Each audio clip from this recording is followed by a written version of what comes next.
Hello guys, my name is Neha. So welcome to my YouTube channel. And काफ़ी I think 2 और 3 month से मैंने कोई भी वीडियो अपलोड नहीं किया बिकॉज मैं अपनी प्रिपरेशन में बहुत ज़्यादा कह सकते हैं बिज़ी थी। सो 21 ओके, तो 21 को हमारे सारे पेपर ख़त्म हुए हैं। मई 2020 के 25 के सॉरी ओके। सो मई 2025 के सारे पेपर ख़त्म हो गए एंड आज है 22 ओके। सो हम सभी को पता है कि अंदर से हम सभी को पता है कि हमारे एग्ज़ाम्स कैसे गए। ओके, ऑनेस्टली मैं बोलूँ तो मेरा अकाउंट्स का, बिजनेस लॉ का एंड इकोनॉमिक का बहुत अच्छा पेपर गया। कह सकते हैं मैंने इस बारी पहले के कंपैरिजन में बहुत हार्ड वर्क किया था और मैं अपना सारा जो जहाँ पे मैं बैठ के पढ़ती थी उसका भी मैं अपनी अपकमिंग वीडियो में या उससे भी नेक्स्ट वीडियो में सारा कुछ शो करूँगी अपनी वीडियो में, अपने ब्लॉग में। सो क्योंकि मैंने जिस तरीके से पढ़ाई की थी दैट कि मैंने बहुत बहुत स्ट्रेस लिया एंड क्योंकि चांस नहीं ले सकते ना अब, और ही ज़्यादा बहुत ही ज़्यादा मैं कॉन्फिडेंट थी कि ओके पास हो जाऊँ, मतलब इतनी अच्छे से पढ़ाई करूँ कि क्वालिफाई कर लूँ। ओके, सो उसके लिए मैंने क्या क्या किया था, मैंने स्टिकी नोट्स पे बिजनेस मैथ्स के सारे मैक्सिमम फॉर्मूलेस वगैरह लिखे एंड नोट्स बनाए।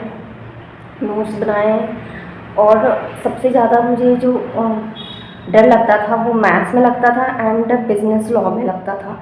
अकाउंट में फिर भी कर लेती और कॉन्फिडेंट भी था, बट बिजनेस लॉ और अकाउंट्स में कोई कॉन्फिडेंट नहीं था। सो 2 सब्जेक्ट्स ऐसे थे जिसमें मैं कॉन्फिडेंट थी कि हाँ अगर मैं मेहनत करूँगी तो इसमें ईज़िली मैं अच्छा स्कोर कर लूँगी और पास भी हो जाऊँगी। बट वो जो 2 सब्जेक्ट्स थे, बिजनेस लॉ एंड मैथ्स, सो दोनों में मैंने अच्छी खासी मेहनत की थी, ऐसा नहीं है।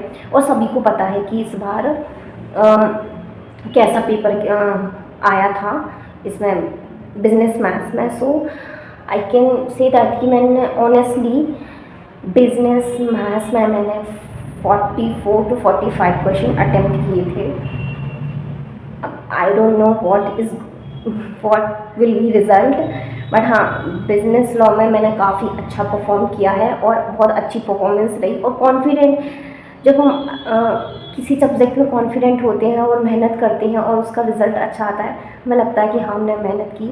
सो मैं इतनी कॉन्फिडेंट हूँ कि मैंने बिजनेस लॉ का जो डर था उसको बहुत हद तक 80% तक उसको ओवरकम किया। 80-90% तक मैंने उसे ओवरकम किया और मैं काफ़ी कॉन्फिडेंट और हो गई इसमें, अकाउंट्स में, इकोनॉमिक में एंड मैथ्स में भी एंड बिजनेस लॉ में भी। बट जो पेपर था वो प्रीवियस पेपर, बिजनेस मैथ्स के पेपर की बारे में बात कर रही हूँ। सो बिजनेस मैथ्स का जो पेपर था पहले के कंपैरिजन में बहुत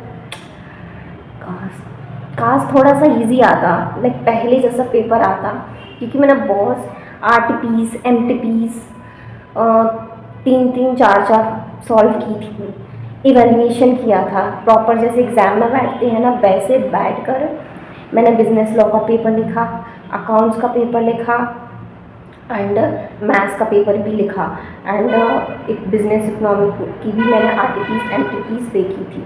बस सबसे हार्ड वर्क जो मैंने किया था वो किया था बिजनेस मैथ्स में, क्योंकि उसमें ऐसा रहता है ना कि 2 घंटे होते हैं और उसमें जल्दी जल्दी से हमें सॉल्व करना होता है पेपर, क्वेश्चन टिक मार्क करने होते हैं बहुत हद तक। बट क्वेश्चंस ऐसे थे कि लाइक 2 से 3 मिनट जा रहे थे लेकिन समझ ही नहीं आ रहा था क्वेश्चन, इतना थोड़े से जो क्वेश्चन थे ना वो लेंदी हो रहे थे और मिसमैच, लाइक टाइम जा रहा था लेकिन क्वेश्चन सॉल्व नहीं हो रहे थे।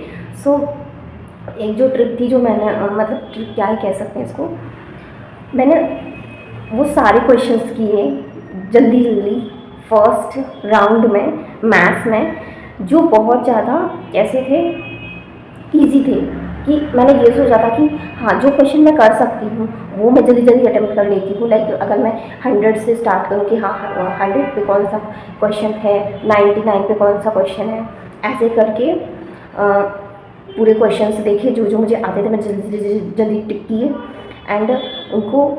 उसके बाद सेकेंड राउंड में मैंने और भी सॉल्व करने की कोशिश की, बट क्योंकि एक्चुअल में जो पेपर था वो था थोड़ा टफ मैथ्स में, बट एनी हाउ मैंने 44 मार्क्स का अटेम्प्ट मैं कर पाई।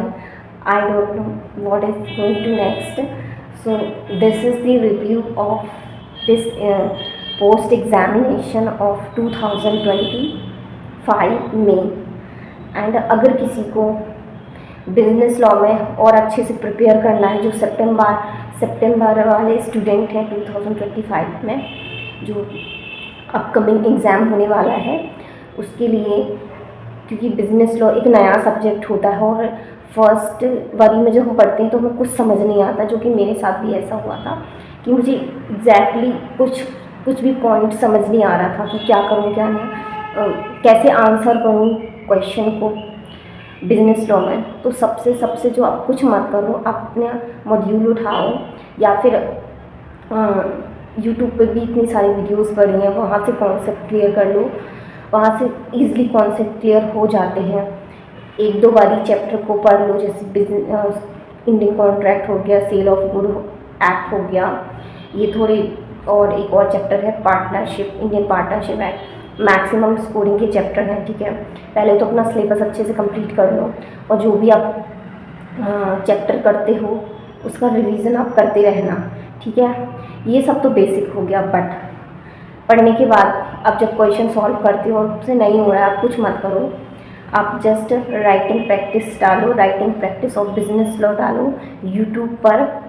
एंड वहाँ पे इतनी सारी मतलब इतनी सारी तो नहीं, काफ़ी ऐसे टीचर हैं जो कि PW पे भी जो एक टीचर हैं बिजनेस लॉ जो पढ़ाते हैं, गुरप्रीत सर हैं जो, एंड उनका भी अभी उन्होंने अपना भी CA विश्वास करके जो चैनल है उस पर भी काफ़ी सारी वीडियोस अपलोडेड हैं राइटिंग प्रैक्टिस के लिए।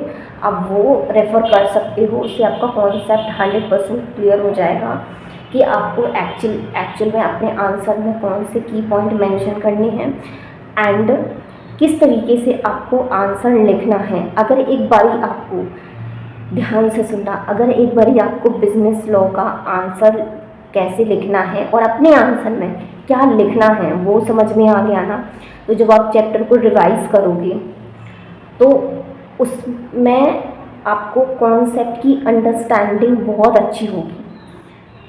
इसलिए राइटिंग प्रैक्टिस बहुत इम्पॉर्टेंट है। राइटिंग प्रैक्टिस से बहुत सारी चीज़ें क्लियर हो जाती हैं और हमारा रिवीजन करना भी बहुत आसान हो जाता है।